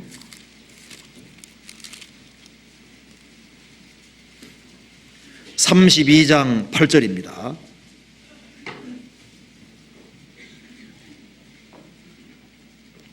8절 한번 같이 읽어보겠습니다. 고명한 자는 고명한 일을 도모하나니 그는 항상 고명한 일에 서리라. 구원받은 사람은 고명한 자가 되었습니다. 성령을 받음으로써 15절에 말한 대로 성령을 받음으로써 고명한 자가 돼서 고상하고 가치 있는 일을 하는 겁니다. 구원받은 사람이 고명한 자가 됐기 때문에 고명한 자는 고명한 일을 도모하나니 그는 항상 고명한 일에 서리라. 선한 생명이 들어왔기 때문에 선을 행하는 것이 자연스럽게 되는 거예요. 그래서 주님께서 고명한 일을 할 수 있도록, 크리스찬만큼 고상한 일을 하는 사람은 없습니다. 크리스찬만큼 가치 있는 일을 하는 사람은 없잖아요. 그래서 가치 있는 일을 할 수 있도록 바꿔주시는 거예요. 무익하던 사람이 유익한 사람으로 바꿔주십니다. 내가 그를 보았은즉 고쳐줄 것이라. 이건 신앙생활 속에서 사실인 걸 알 수 있습니다. 열왕기하 4장에 보면 이런 말씀이 있습니다. 엘리사의 생도들이 이제 나무를 캐러 갔다가 야생 덩굴 들 외를 따가지고 온 거예요. 그걸 솥에 놓고 끓였는데 그 속에 뭐가 있었습니까? 사망의 독이 있었잖아요. 아, 내 주여, 여기에 사망의 독이 있나이다. 그런데 엘리사가 고쳤습니다. 엘리사는 성령의 그림자입니다. 자, 이 먹는 음식 속에 독이 들어있잖아요. 그런데 엘리사가 고쳤습니다. 구원받은 사람이 신앙생활 속에서 가끔 독을 마십니다. 책 보다가도 책을 보는 가운데 이상한 독을 받아들이는 거예요. 그리고 사람들하고 대화하는 속에서도 잘못된 걸 받아들입니다. 이게 영혼의 독이거든요. 잘못된 사상, 잘못된 걸 받아들이는데 성령께서 엘리사가 함께 할 때 그 속에 사망의 독이 있지만은 엘리사가 해독시켜줬죠. 그처럼 주님이 함께 하시고 주님이 함께하는 무리 가운데 있으면은 그 사람이 혹시 잘못된 책을 받아들여서 영혼에 독이 들어왔을 수도 있습니다. 잘못된 사상이 들어왔을 수도 있는데 주님이 우리 가운데 역사하시면은 그것도 고쳐주시고 그 독에서 해방되게 도와주시는 거예요. 우리가 신앙생활하는 가운데 잘못된 것이 자꾸 들어옵니다. 들어오지만은 내가 고치리라. 우리 교회도 주님께서 계속 고쳐오셨습니다. 잘못되게 하는 것들을 고쳐오셨고 잘못된 사상들을 고쳐오셨고 순수하게 복음이 전해지게 하기 위해서 성령께서 계속적으로 일을 해왔습니다. 성경에 대해서도 잘못 알은 것이 있지만은 그게 독인데 그걸 주님이 제거시켜 오셨잖아요. 고쳐주실 것이라. 이사야 57장 보시겠습니다. 57장 18절에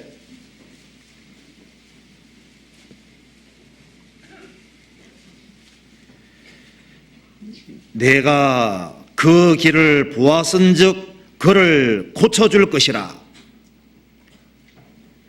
그를 인도하며, 주님께서 함께 하시면은 그 사람은 헤매지 않고 주의 인도하심을 받게 됩니다. 내가 그를 인도하며 여호와는 나의 목자시니 내가 부족함이 없으리로다. 그가 나를 푸른 수상에 누이시며 쉴만한 물가로 인도하시는도다.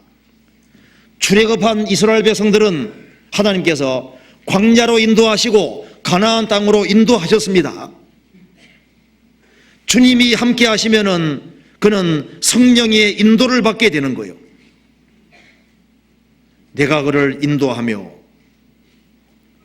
아가서에 보면은 입맞춤이 있고 그 다음에 침궁으로 인도하시고 그 다음에 천지집으로 인도하시고 그 다음에 평탄한 길로 인도하시고 나중에는 8,000m가 넘는 헐몬산까지 인도하시고 그 다음에 먼 포도원까지 인도하시잖아요. 주님 함께 하시면은 주님이 그 사람을 이끌어 가시는데, 주님과 개인적으로 교제하는 자리로, 구원받은 사람들이 모인 무리 속으로 인도하시고, 그 사람의 신앙의 정도에 따라서 평탄한 길로 인도하시고, 그리고 신앙이 좀 더 성장하면은 험악한 곳으로도 인도하시고, 그 사람을 인도하십니다. 그리고 그 사람을 인도해 가시는데 위로 걸어갈 수 있도록, 위로 향한 생명길을 걸어가도록 인도해 가시는 거예요. 어떤 사람이 소년이 둘이 있었는데, 한 소년은 땅을 자주 보고 다닌 겁니다. 땅에 보니까 뭐 떨어진 게 많이 있습니다. 그래서 평생 땅을 보는 사람이 됐는데요, 능마주의 됐답니다. 능마주의가. 한 사람은 항상 위를 쳐다보고 살았답니다. 나중에 아주 큰 기업의 회장이 됐다고 하는데요, 그건 세상 사람 얘기고, 구원받은 사람, 구원받지 아니한 사람들은 땅의 소망이죠. 구원받은 사람은 저 천성을 향해서 걸어가도록 주님께서 만들어 가십니다. 그를 인도하며 주님께서 구원받은 사람 인도하십니다. 그를 인도해서 하나님의 깊은 곳으로 이끌어 가시는 거예요. 구원받을 때 성경 속에 들어왔습니다. 그런데 이 성경 속으로 더 들어가게 만들어 주시는 거예요. 우리는 그리스도 밖에 있었습니다. 이제 그리스도 안에 걸어가도록 이끌어 가시잖아요. 내가 그를 인도하며 인도해 가십니다. 구원받기 전에는 몰랐는데 구원받고 나면은 만물 안에 들어왔지 않습니까? 구원받고 난 다음에 만물 보면 전부 다 교과서입니다.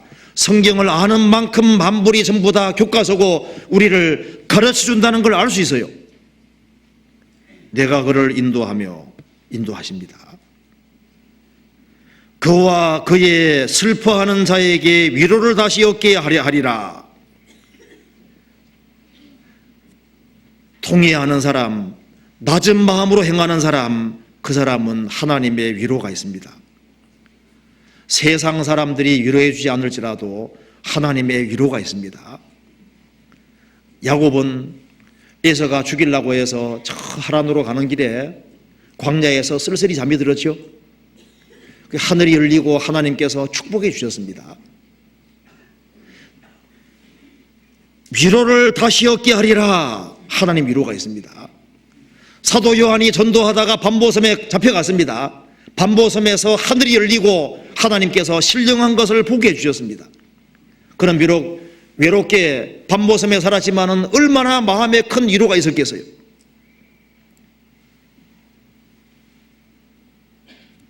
그와 그의 슬퍼하는 자에게 위로를 다시 얻게 하리라. 하나님 약속입니다. 그리고 19절에 입술의 열매를 짓는 나 여호와가 말하노라. 구원받기 전에 입이 험악해서도 주님이 함께 하시면은 우리 내면을 바꿔주시기 때문에 입술의 열매를 만들어내는 여호와입니다. 입술을 바꿔버려요. 생각이 그 사람입니다. 구원받으면 주님께서 생각을 바꾸시기 때문에 입이 바꿔지게 되어 있는 거예요. 그래서 성령께서 우리 내면에 역사하시기 때문에 구원받으면 참 감사하는 마음이 생기죠. 그러니까 크리스찬 입에서 무슨 말이 나옵니까? 하나님 감사합니다. 감사합니다는 말이 나오잖아요. 그리고 주님께 큰 용서를 받았기 때문에 누가 내게 잘못했지만은 기꺼이 용서하는 마음이 생기니까 기꺼이 용서하는 말이 나오게 되잖아요.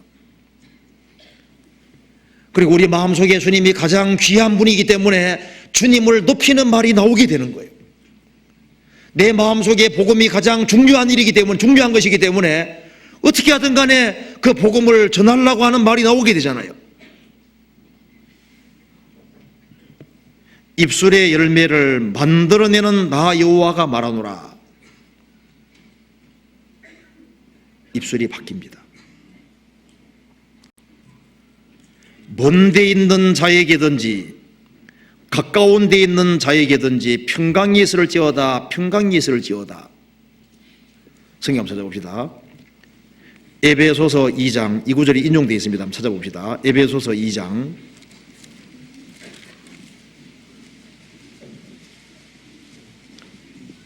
17절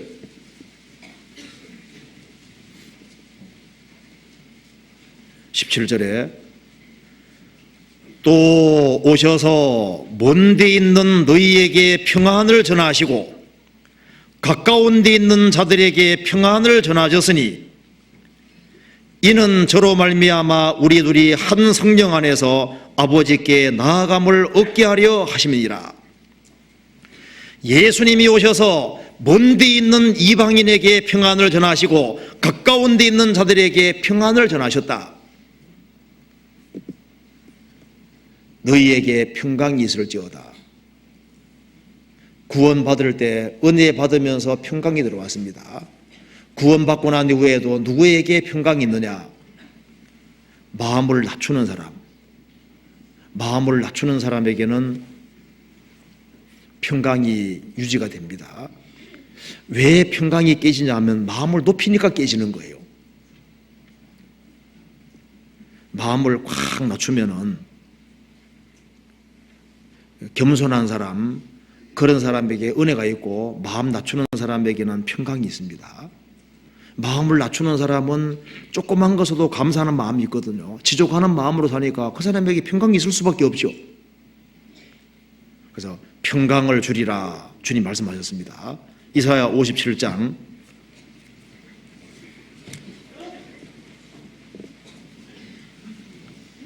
20절 오직 악인은 능히 안정치 못하고 그 물이 진덕과 더러운 것을 늘 쏟아내는 요동하는 바다와 같으니라. 내 하나님의 말씀에 악인에게는 평강이 없다 하셨느니라. 악인에게는 평강이 없지만은 성도에게는 평강이 있습니다. 그리고 악인은 능히 안정치 못하고 항상 마음 요동합니다. 구원 안 받은 사람은 바람에 불려다니는 겁니다. 세상 풍조에 따라서 마음이 왔다 갔다 하는 거예요. 그런데 주님이 함께하는 사람은 요동하는 바다가 아니라 여호와를 의리하는 자는 시온 산과 같다고 했습니다. 견고한 것이 있는 거예요. 하나님이 나와 함께한다는 것을 참으로 아는 사람, 주님이 마음속에 역사하는 사람에게는 마음에 안정이 있고 평강이 있고 요동하지 않는 것이 있는 거예요. 요셉은 17살 나이에 에집트에 팔려갔습니다. 그렇지만 그가 왜 견고할 수 있었을까요? 그는 하나님께 바짝 매달렸기 때문에 견고할 수 있었습니다. 넝쿨이 약하지만은 바위에 달라붙으면 견고합니다. 종이가 약하지만은 판자에 딱 붙으면 강하잖아요. 만사반석 되신 주님께 딱 달라붙는 사람, 그 사람은 견고한 것이 있고 흔들리지 않는 것이 있습니다. 그래서 여기에 말씀한 대로 주님과 연결되어 있는 사람, 주님이 함께하는 사람은 견고한 것이 있습니다. 그래서 남편이 아내가 약해 보인다고 예수 믿는다고 핍박하기 시작하면요, 남편이 크게 당하게 되어 있습니다. 구원받은 사람이 얼마나 강한 줄 아세요? 예수 믿는 사람이 예수를 부인하게 만들려고 하면요, 그게 구원받은 사람은 부인이 안 되게 되어 있거든요. 야, 우리 아내가 너무너무 강하네, 이런 줄은 몰랐네. 처음부터 알아야죠. 그 견고한 것이 있습니다. 구원 안 받은 사람은 바람에 날려다니는 겨라고 했습니다. 의인은 물가에 심겨진 나무라 그랬거든요. 그리고 구원을 받은 이후에도 보면은 더 마음이 견고한 사람이 있잖아요. 어떤 주인하고 종이 대화를 하는데 둘 다 크리스찬입니다. 주인이 보니까 종이 신통한 거예요. 마음에 흔들림이 없는 거예요. 그래서 야, 너는 참 용하다. 어떻게 그렇게 마음에 흔들림이 없느냐 하니까 주인님은 말씀 위에 굳게 서 계시고 저는 말씀에 납작 엎드려 있습니다. 말씀이 굳게 서 있으니까 흔들흔들한데 저는 아직 말씀에 딱 달라붙어 있으니까 흔들리지 않는다는 거예요. 그렇죠. 막 이렇게 달라붙는 사람, 그 사람은 주님께서 견고하게 만들어 주십니다. 그리고 그리스도인들이 왜 안정이 있냐 하면은 감당할 이상의 시험이 없는 거예요. 만일 감당할 이상의 시험을 주면 흔들릴 거 아니에요. 근데 시험 당할 즈음에 피할 길을 주시고 감당할 이상의 시험을 안 주십니다. 그러니까 크리스찬이 견고할 수 있는 거예요. 주님의 지켜주심이 있습니다. 그래서 주님이 함께하는 사람에게는 마음의 안정이 있습니다. 그러면은 구원받은 개인에게도 안정이 있다면은 주님이 세우신 주님 몸된 교회에는 얼마나 더 큰 안정이 있겠습니까?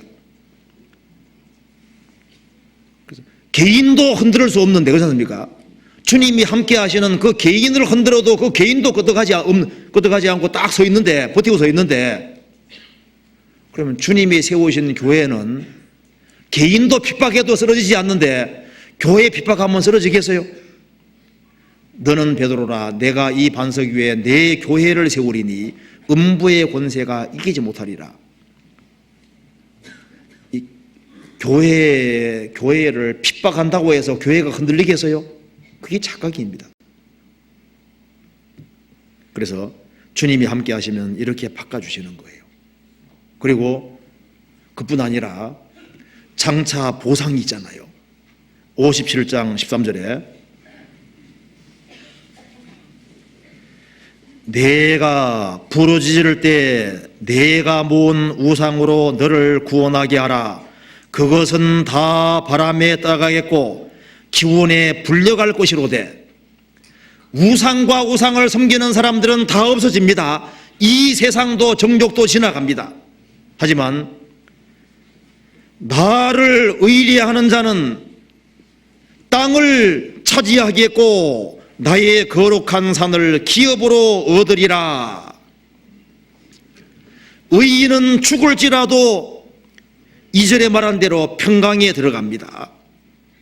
나를 끝까지 의리하고 사는 사람, 하나님을 의리하고 사는 사람은 영원한 새하늘과 새 땅에 들어갈 뿐 아니라 그곳에서 우리의 기업과 몫이 있습니다. 로마 10장에 말씀한 대로 주의 이름을 부르는 모든 자에게 부유하시도다. 세상에서 크리스찬만큼 부유한 사람은 없습니다. 무명한 자 같으나 유명한 자요. 가장 유명한 사람이 크리스찬이 아니에요? 천사들이 부러워하는 존재는 크리스찬밖에 없습니다. 그리고 아무것도 없는 것자 같으나 모든 것을 가진 자로다. 그리스도를 소유한 사람은 다 가진 사람입니다. 아브라함은 쓸쓸하게 가나안 땅에서 홀로 거했지만은 하나님이 말씀하시기를 아브라함아 나는 너의 지극히 큰 상급이니라. 하나님이 아브라함의 상급이었습니다. 주님과 함께하는 사람, 그 사람을 위해서는 따로 영광을 주님 준비해 주신 겁니다. 그리고 천국은 누가 사느냐 하면은 통회하고 마음이 겸손한 사람들, 여호와를 의리한 사람들, 주님을 섬기는 사람들이 저 위에서 같이 만나고 저 위에서 같이 살게 되는 거예요. 거기에는 교만한 자가 없을 겁니다. 거기에는 죄도 없을 겁니다. 우리는 그곳에서 살게 되는 거예요. 구원받은 사람의 신앙생활은 다 기록이 되고 있습니다. 우리는 이 세상에 살면서 영원을 위해 살아가는 사람입니다. 우리에게 필요한 것은 간단한 겁니다. 주님 말씀하시기를 내가 너를 고쳐줄 것이다. 내가 너를 인도해 주실 것이다. 내가 너를 위로해 줄 것이다. 내가 너의 입술을 바꿔줄 것이다. 너에게 평강을 줄 것이다. 너에게 안정을 줄 것이다. 우리가 할 일은 뭐겠습니까? 우리는 통회하고 죄를 가슴 아파하고 정말 죄에서 뉘우치고 돌이키는 마음을 갖는 이게 중요한 거예요. 그 죄를 슬퍼하는 겁니다. 죄 때문에 예수님이 죽으셨잖아요. 그리고 마음을 낮추는 겁니다. 마음을 더 낮추면 더 큰 은혜가 임하게 될 겁니다. 그리고 오직 나를 의리하는 자, 하나님을 기대고 그리고 하나님께서 정도 바른 길을 준비해 주셨기 때문에 그 바른 길을 끝까지 걸어가는 거예요. 그리고 이게 마지막으로 구원받지 아니한 사람은 10절에 말한 대로 내가 길이 멀어서 피곤할지라도 헛되다 아니하면 내 심이 소성되었으므로 쇠약하여 가지 아니함이니라. 구원을 받지 아니한 사람도 우상을 향해서 그렇게 열심입니다. 피곤할지라도 피곤하다고 생각하지 않고 하는 거예요. 우리는 만왕의 왕 되신 주님을 섬깁니다. 이제 주님 오실 날이 너무 가까워졌습니다. 우리도 피곤하게 생각을 하지 아니하고 우리가 심차게 주님의 복음을 위해서 끝까지 살아가는 겁니다. 이사야 62장 읽고 마치겠습니다. 62장 6절 7절 같이 읽겠습니다. 같이 읽겠습니다. 예루살렘이여 내가 너의 성벽 위에 파수꾼을 세우고 그들로 종일 종야에 잠잠치 않게 하였느니라. 너희 여호와로 기억하게 하시는 자들아 너희는 쉬지 말며 또 여호와께서 예루살렘을 세워 세상에 찬송을 받게 하시기까지 그로 쉬지 못하시게 하라. 너희는 쉬지 말며 하나님으로 쉬지 못하시게 하라. 우리가 주님을 위해서 계획을 세우고 복음 전하기 위해서 계획을 세우고 희생하고 수고하는 일을 계속할 때 주님께서도 쉬지 않고 계속 일하실 겁니다. 그 주의 일을 하다가 우리는 주님 앞에 서는 겁니다. 같이 기도하시겠습니다.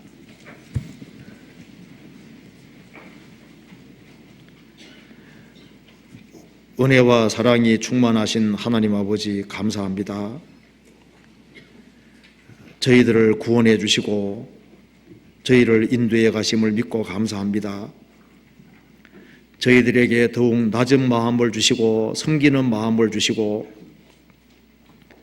주님을 가까이 따를 수 있는 마음을 허락해 주시고 우리의 심정이 회복이 되어서 주님 역사를 이룰 수 있도록 도와주옵소서.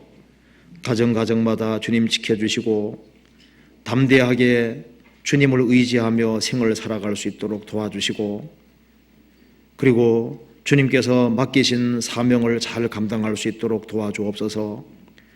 세계적으로 복음이 날로 활발하게 전해지고 있습니다. 더 많은 지역에 복음이 증거되는데 우리 모두를 귀하게 사용해 주옵소서.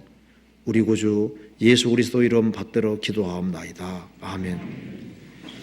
찬송 같이 부르시겠습니다. 183장입니다.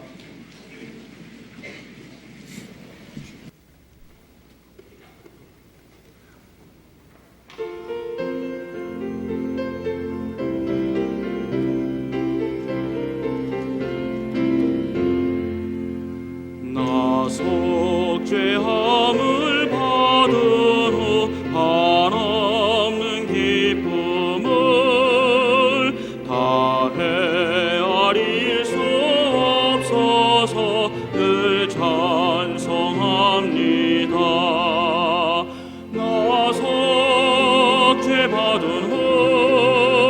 나 속죄받은 후 주를 찬미하겠네. 나 속죄받은 후 주의 이름 찬미하겠네.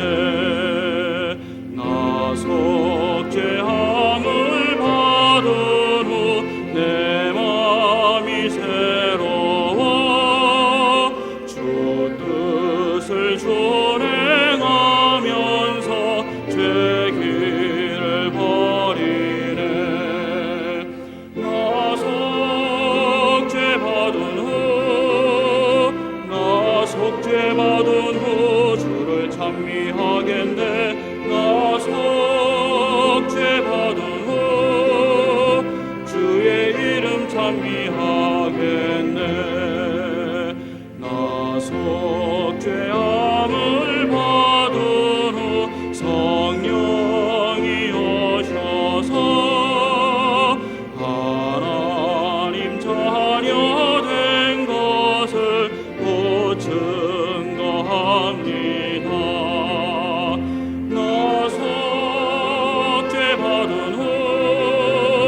나 속죄받은 후 주를 찬미하겠네. 나 속죄받은 찬미하겠네.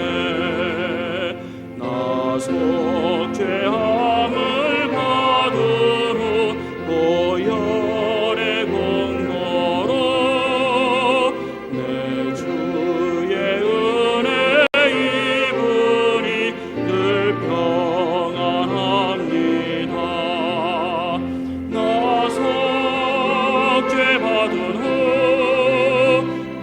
속죄받은 후 주를 찬미하겠네. 나 속죄받은 후 주의 이름 찬미하겠네.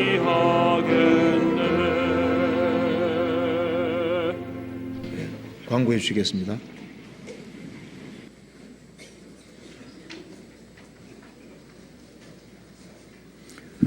광고 말씀드리겠습니다. 내일부터는 영등포 교구 전도집회, 금천 교구 전도집회, 그리고 죽전교구 낮집회가 있습니다. 이미 아시는 대로 내년부터는 이 교구 전도집회가 없어집니다. 그래서 이미 아시는 바와 같습니다만은 마지막 전도집회가 되겠습니다. 많이 참여하시기 바랍니다. 동계수련회가 이제 한 달 앞으로 다가왔는데요. 30일, 31일, 1일 이렇게 성인 동계수련회, 청년 동계수련회가 있겠습니다. 많이 참여하시고 다 우리 전체 내년에 또 어떤 일을 우리가 할 것인지 같이 결심하는 한 해가 집회가 되도록 전원 참여해 주시기 바랍니다.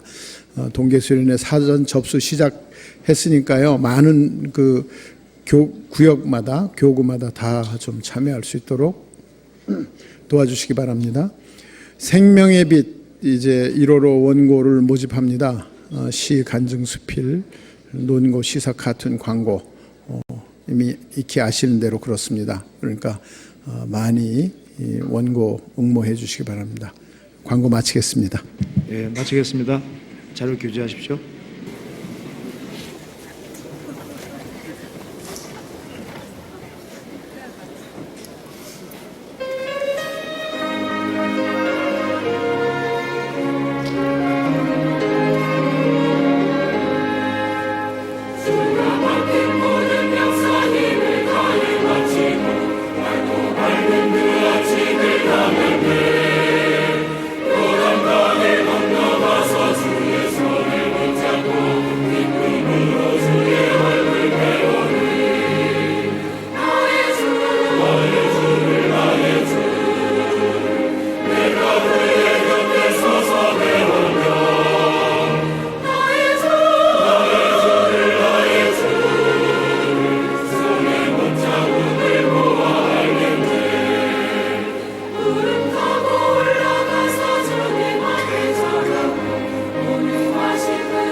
자국을